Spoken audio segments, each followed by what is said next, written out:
Vejam o choro ridículo do Mauro César por causa das mudanças de datas da CBF ali com relação ao brasileiro e à Copa do Brasil, que é para beneficiar eles e o Palmeiras, beneficiar Flamengo e o Palmeiras, mas não percebe que está prejudicando o Botafogo. E ano passado, quando a CBF mudou datas do Brasileirão para ajudar o Flamengo na Copa do Brasil, ele não falou nada. Vamos ver aqui o choro dele e muito mais, tá? Tem aqui o Wallace Borges, tem a ESPN, muito conteúdo para vocês sobre o Fogão e tudo que envolve, né, o Botafogo, inclusive mudança de datas da CBF com relação ao brasileiro e Copa do Brasil. Copa do Brasil essa vai ser disputada entre os dias 10 e 20 e poucos de dezembro.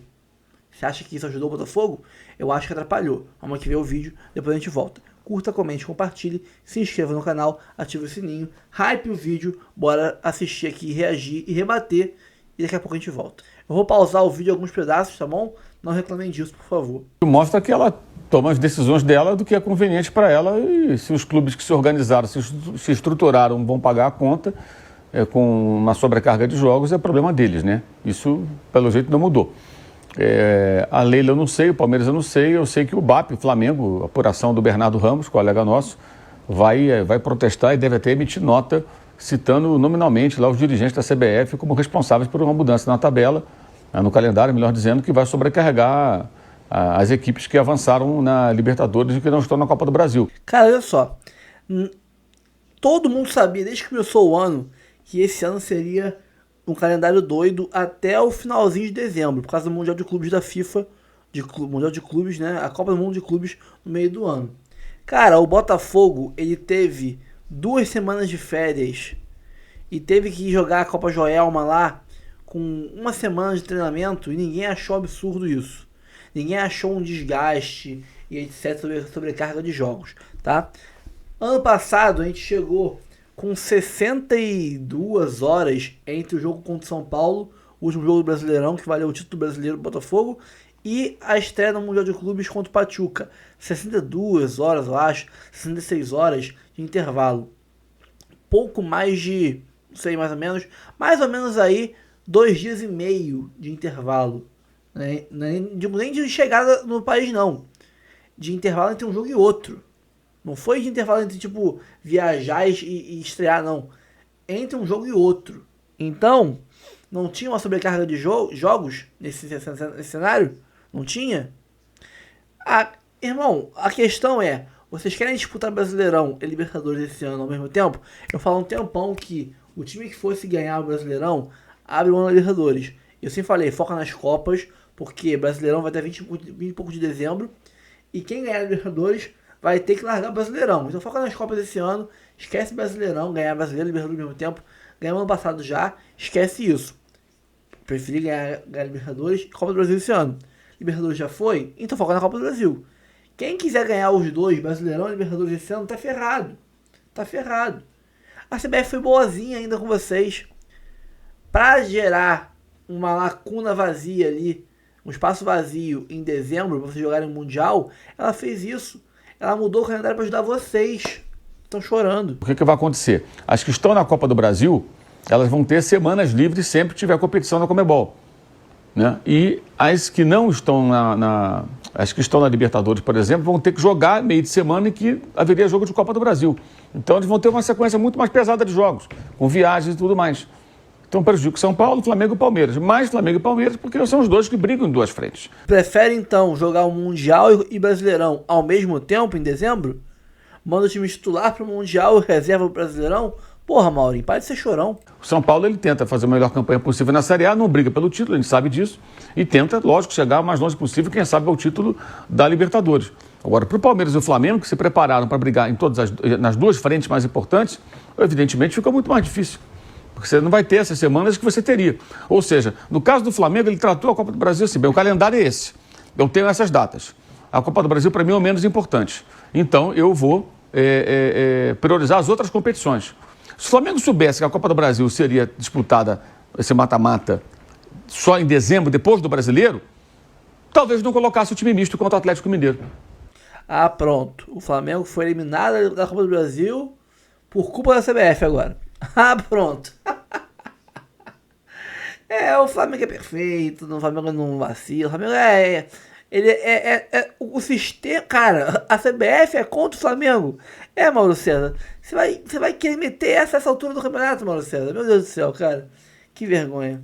Né? Porque é pensar, tudo bem, se eu vou jogar a Copa do Brasil e depois eu vou só ter que decidir lá em dezembro, eu vou tentar classificar aqui porque acaba tudo. Libertadores acaba 29 de novembro. O Brasileiro dia 7 de dezembro, depois eu brigo pela Copa do Brasil também. Agora imagina, o Botafogo vai, classifica, passa pelo Vasco, né? Aí só vai jogar a Copa do Brasil, a semifinal e possivelmente a final depois do Brasileirão.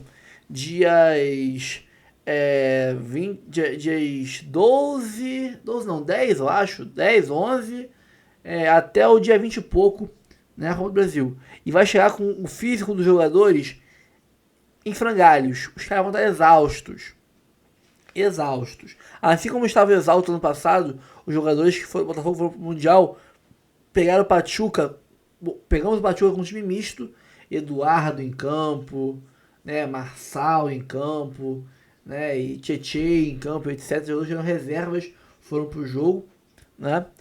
Vários jogadores, o Matheus Martins foi titular também, porque o físico do time estava em frangalhos. Mas vamos aí esse ano, depois de uma maratona de jogos aí do Brasileirão inteiro terminado, jogar a Copa do Brasil, a semifinal ida e volta, e a final ida e volta, caso chegue na final, claro, com os jogadores exaustos. Se fosse você, estaria reclamando também. Cara, não tem nenhum cenário ideal. O calendário de 25 foi uma bagunça. Não tem cenário ideal, cara. Não tem cenário ideal. É o jeito, é o que dá pra fazer. Então, imagina, chegar no final do ano, Flamengo brigando pelo Brasileirão, que vai brigar até o final do ano pelo Brasileirão, até o último jogo vai brigar pelo título. Palmeiras também. Um dos dois ganha a Libertadores, tem que ir pro Mundial lá pelo dia 10 de dezembro. E tem rodada do Brasileirão no mesmo dia. O que ia fazer? Você ia reclamar, não ia? Então para de chorar, cara. Eu vou tentar os três. Poderia mudar o planejamento do Flamengo. Não estou citando o Palmeiras, que o Palmeiras perdeu jogando com força máxima. Ué, não é o maior elenco do Brasil, o Flamengo? Dava pra ganhar os três? Botasse titular nos três, então. Ou então, bota um time para as Copas e um time pra Liga. Um time para o Brasileirão, um time para as Copas. Não é o melhor elenco do Brasil? Que tem um time titular e um time reserva do mesmo nível? Revezava o time. Mesclou o time contra o Galo. Dava pra ganhar, não dava? Foram pros pênaltis. Então ganhasse. Agora, fala que tem o melhor elenco do Brasil. Aí se poupa um ou dois jogadores, já diz que foi por isso que perdeu? Fala sério. Ridículo. Se fosse o Botafogo com esse papo aí, se fosse o Textor com esse papo aí, estavam falando que era choro do Textor, que ele não precisava perder, que ele era um fanfarrão, etc. Mas o Maurinho, né? Ele priorizou a Copa do Brasil, até colocando reservas contra o Vitória no Brasileiro, antes de jogar contra o Corinthians. O Flamengo não, ele priorizou o Brasileiro e colocou time misto na Copa do Brasil, no Rio e em Belo Horizonte. E foi eliminado dos pênaltis pelo Atlético Mineiro. Se ele soubesse que seria assim, e lógico, não seria assim se o Flamengo tivesse classificado, porque aí teria esse impasse por conta do calendário. Ou seja, eles mudaram o curso da história. Isso está errado. Não mudaram o curso da história, cara. Eles fizeram depois. Pô.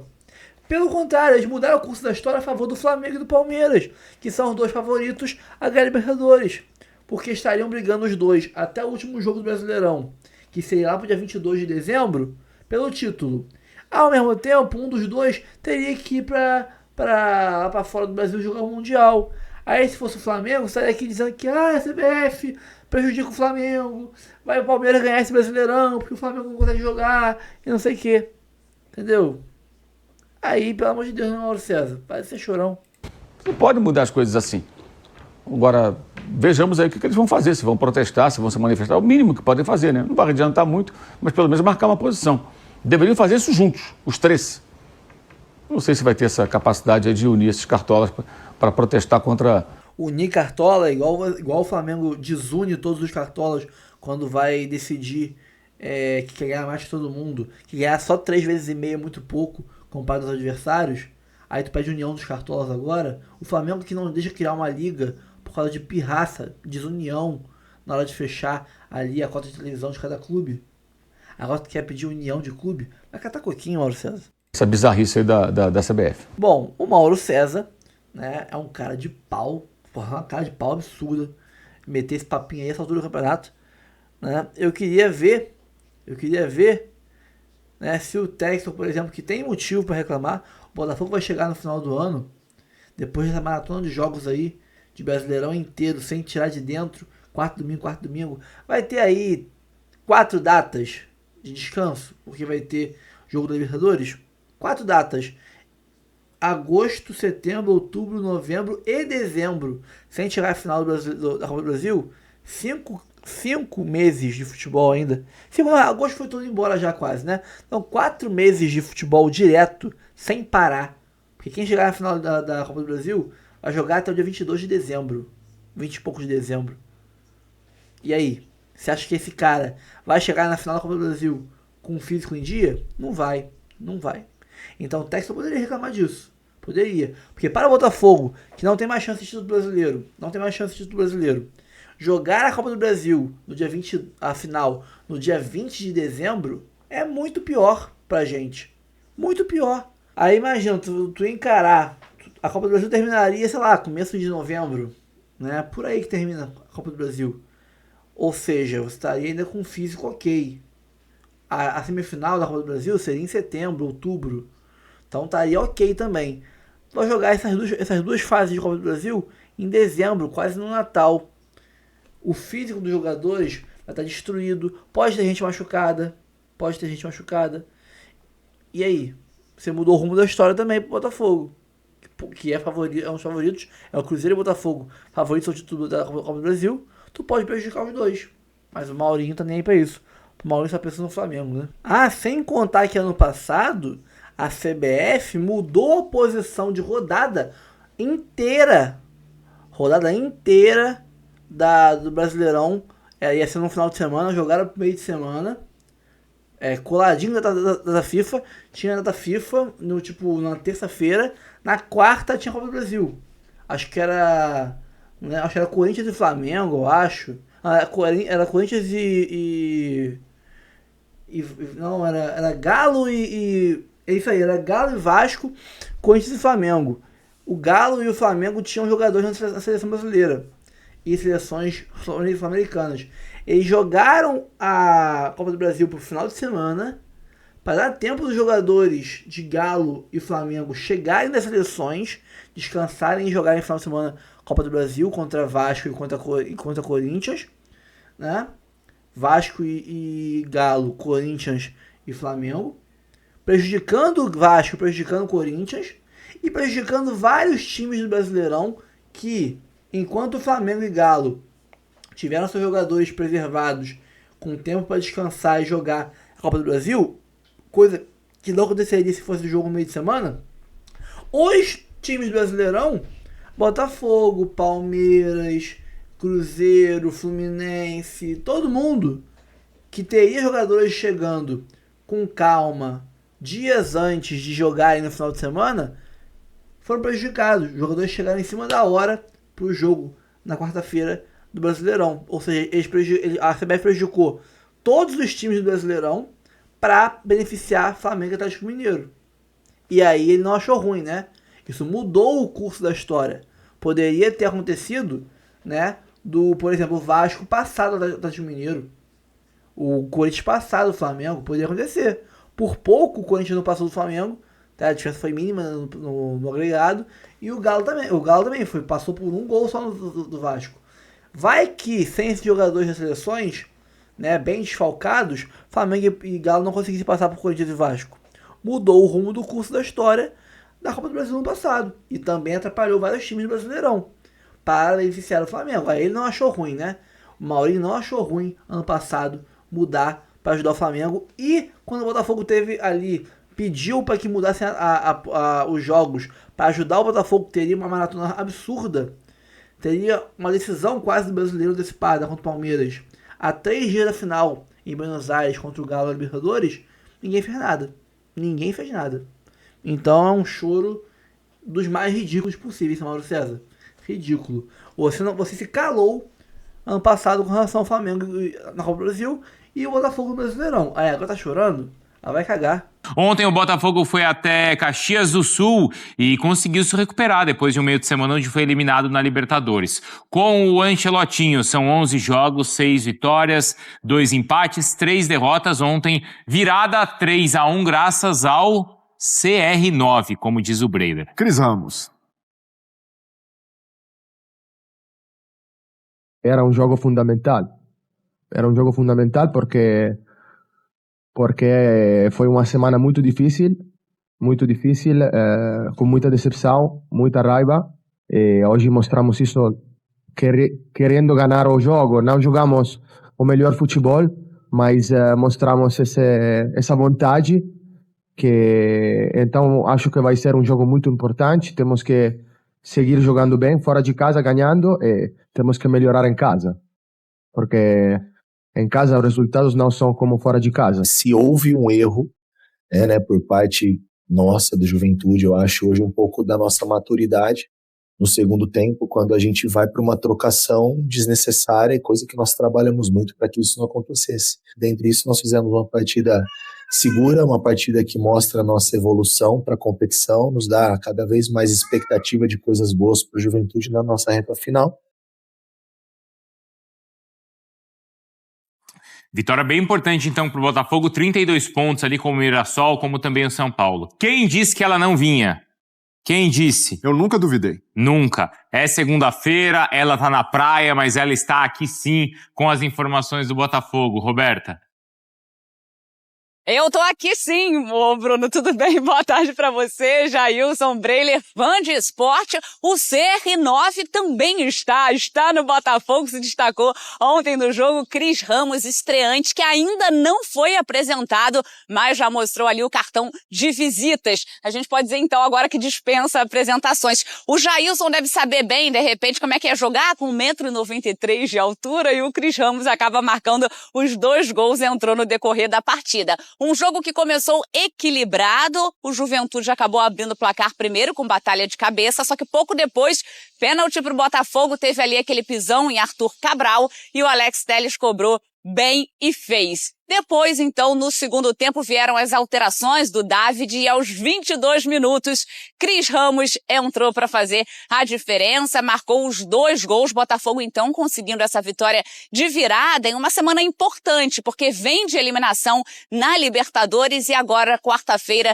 já tem o jogo contra o Vasco pela Copa do Brasil. Além da vitória contra o Juventude, Botafogo quebrou um recorde. Há 29 anos, praticamente, ali não vencia o Juventude no Alfredo Jaconi, então ontem acabou com esse jejum. Quarta-feira, então, tem essa partida importante, Copa do Brasil, que se tornou o principal objetivo do Botafogo na temporada. Ontem até o Barbosa falou sobre isso, principalmente porque saiu da Libertadores no Campeonato Brasileiro, está na 5ª colocação, então grande expectativa para esse jogo, expectativa também de ver Cris Ramos em campo na quarta-feira. Bruno. Boa, obrigado, viu, Roberta? Boa sequência de trabalho aí pra você. De repente, o Cris Ramos, então, na quarta, como a Roberta tá contando.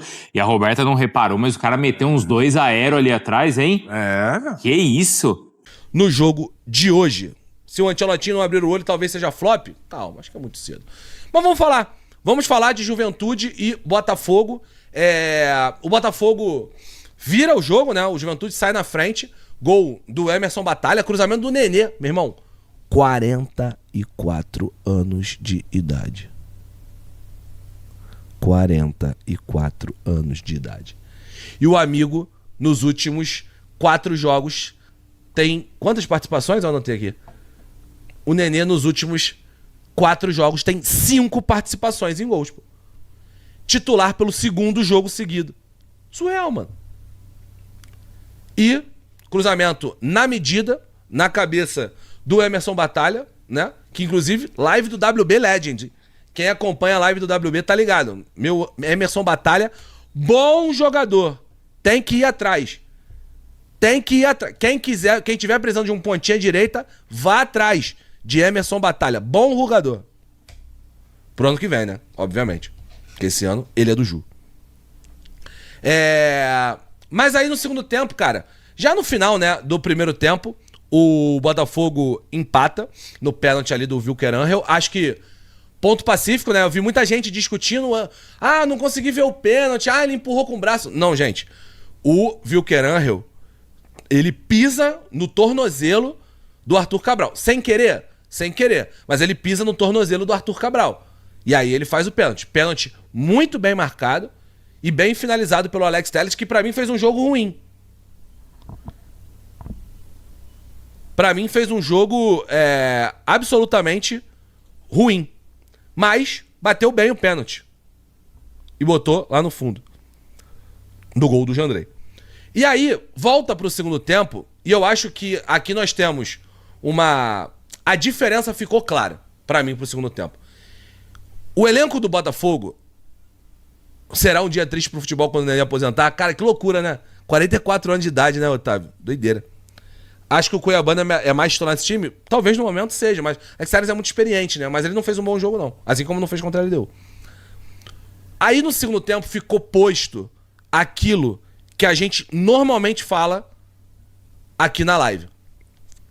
A diferença de elenco. O Juventude tem um elenco muito frágil, mano. Muito frágil. O Juventude tira do banco, com todo carinho e respeito, mas que pra Série A do Campeonato Brasileiro, às vezes não vai te salvar. Mas, pô, Matheus Babi, Daniel Giraldo, Rafael Bilu. Vou nem falar do Gabriel Veron, que beleza, é um jogador técnico, mas que fisicamente tem as suas questões. Mas tem a sua técnica, mas o problema do Gabriel Veron é físico. Quem vê o Gabriel Veron sabe jogar, sabe que o problema não é técnico, é físico e de intensidade, de tesão, no final das contas. E tira um Marcelo Hermes ali, que beleza, é um jogador, caiu no ano passado com o Criciúma, até aqui. Eu gosto dele, não acho ruim, mas não é um cara que vai mudar jogo pra você. Aí o Botafogo tira do banco, uma contratação de 25 milhões de euros, 23 milhões de euros, o Danilo. O Matheus Martins, um cara que ele trouxe da Premier League. Tira o Cris Ramos, um cara que ele traz da La Liga, que entra e faz 2 gols, falarei já dele daqui a pouco. E o Santi Rodrigues, um cara que o Botafogo paga 14 milhões de euros para contratar. Essa é a diferença. Essa é a grande questão. O elenco do Juventude é um dos mais curtos que a Série A tem nesse ano. E o Botafogo tem jogador para tirar do banco. Para, inclusive, ter alternativas para fazer no segundo tempo. Inclusive, jogou em dupla de ataque. Cris Ramos e Arthur Cabral fizeram dupla de ataque na reta final do jogo e deu certo. Nosso Cris Ramos, o famoso CR9, né? Meteu 2 gols. Bom finalizador, hein? Maluco não jogava desde abril, filho. Maluco não jogava desde abril. Estreou hoje, jogava no Cádiz, da Espanha. Estreou hoje, 2 bolas no barbante. O primeiro gol é maneiro. Domina a bola de costa, traz pra direita. De costa não, né? Ele recebe o pivô ali do Arthur Cabral, em progressão, traz pra direita, cortando o volante, finaliza cruzado. Lindo de se ver. Bela finalização. Tuco Correia, o único argentino sem sangue da história. Foi muito mal no jogo, né, mano? Muito mal no jogo mesmo, cara. Cris Ramos, pô, passou o carro. Foi muito melhor do que ele. Muito melhor mesmo. Inclusive, acho que se tivesse o Cris Ramos na Libertadores, talvez ele fosse mais útil do que a opção que o Botafogo tinha, né? Agora, se você olhar o Botafogo, eu acho que o Botafogo não fez um grande jogo de novo, tá? Acho que é importante a gente deixar isso absolutamente claro. O Botafogo venceu um jogo difícil. Jacone nunca é fácil. O Botafogo venceu um jogo difícil, mas, na minha visão, é um trabalho que ainda está em oscilações. Vai ter um jogo melhor aqui, tem um desenvolvimento, vai ter um jogo pior aqui. Os 2 da Libertadores foram horríveis. Mas é um time de oscilações. Pra mim não jogou bem o Botafogo, mas ganhou o jogo que precisava ganhar. Precisava de respiro. Pensa que agora o Botafogo vai ter um próximo jogo do Campeonato Brasileiro, no qual ele vai enfrentar... Primeiro Copa do Brasil, né? Ele enfrenta o Vasco pela Copa do Brasil no meio da semana. E no final de semana que vem ele enfrenta o Bragantino, né? Pelo Campeonato Brasileiro. Se ele... Beleza. Se ele empata com o Vasco fora de casa na Copa do Brasil e ganha do Bragantino no Campeonato Brasileiro, cara, ele faz a parada pra data FIFA respirando. O time acabou de cair na Libertadores, mas mesmo assim faz a parada pra data FIFA respirando. Joga um pouco fora a crise, não, né? A crise que tava começando a se instaurar por ali. É importante. Parece besteira, mas é importante. E, inclusive, excelente ponto que foi trazido pela Ná no chat. Hoje foi quebrado um tabu de mais de 20 anos. Um time carioca não ganhava no Jacone há mais de 20 anos. É muitos anos. Vai ter live pós-data FIFA? Vai ter live na data FIFA. A gente vai conversar mais pra frente com relação à data FIFA. O Botafogo foi lá e venceu. Não jogou bem? Não jogou, mas foi lá e venceu. É importante, mano, essa vitória. Pra se organizar, pra voltar às disputas, pra estar mais tranquilo. Acho que isso é muito importante. Quanto ao Juventude, o Carpini vai ter que... O Carpini vai ter um trabalho muito grande, irmão. Fazer o que o Carpini... Salvar esse Juventude com esse elenco vai ser um trabalho difícil pra caralho. Muito difícil. Doideira, mano. O Vasco ganhou em 2009. Eu sabia que era a vitória do Vasco, mas eu achava que era 2005. Por isso que eu falei que era mais de 20 anos. Então não é mais de 20 anos, não. É 16 anos. Fazendo a correção. Obrigado a eu, o Eliseu e o Gustavo no chat. Na minha cabeça esse jogo tinha sido 2005. Então 16 anos. Não é 20 anos, 16 anos. É bastante tempo, né? Tudo bem, mantém-se, mas não é 20. São 16 anos. Dito isso, Carpini, você vai ter muito trabalho. Muito trabalho mesmo. Tá de sacanagem essa estatística aí? Não, pô. Tô falando sério. Tô falando sério. É exatamente isso. Calma, não vai embora ainda. Aqui em cima tem um vídeo especialmente escolhido pra você. E aqui embaixo tem o último vídeo que a gente postou. Corre lá e assiste, é maneiro. E aqui você vai se inscrever no canal. Clica aqui, se inscreve no canal, dá essa moral pra gente. Tamo junto.